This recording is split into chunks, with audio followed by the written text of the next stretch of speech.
All right, in just a couple of hours, President Trump's pick for Attorney General Todd Blanche is headed to Capitol Hill for his nomination hearing. So the acting AG is expected to face harsh questioning from the Senate Judiciary Committee. Senior White House correspondent Peter Doocy joins us now with those details. Hey, Peter. Good morning, and this is going to be a big day because if there is one thing that President Trump envies about former President Barack Obama, it is that Barack Obama, in his opinion, had an Attorney General, Eric Holder, who was a lot more loyal to Obama than any Trump AGs have been so far to Trump. What do you want to hear from Blanche tomorrow during his confirmation? Oh, gosh. Well, his priorities for the department. We can't go back to the days of parents at school board meetings having the Justice Department anti-terrorism unit activated against them. Controversial cases where he was representing the president personally as well as in office, and real questions as to whether or not he went too far. And the biggest one there, of course, for Democrats would be the handling of the Epstein files. The president says Todd Blanche is doing a phenomenal job as acting Attorney General of the United States under Todd's incredible leadership at DOJ. Murder is down to the lowest level since 1900, and we just saw the biggest one-year drop in recorded history. Violent crime arrests are up 100%.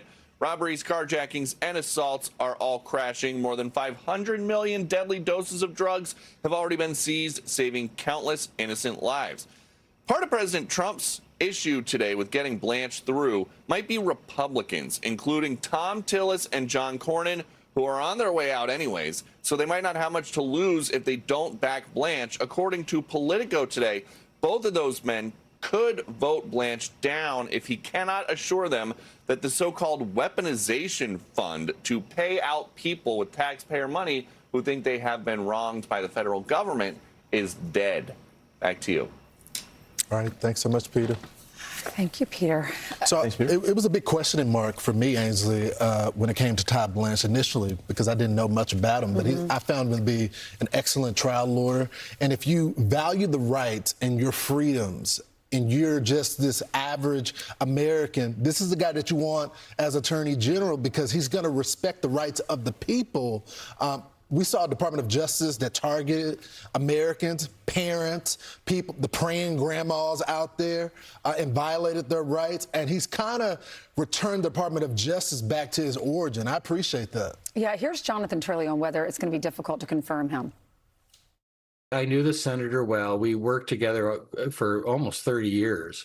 And what we lost is someone who was able to pierce through a lot of the noise and nonsense on the Hill. We really need him, not just his vote, but his clarity of thought. We have to see how many of these Republican senators are going to carry through. There's been suggestions that some of them might vote against Todd.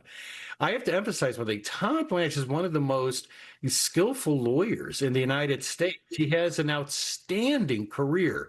So you can't oppose him on the merits. I mean, this guy is really quite remarkable in his skills.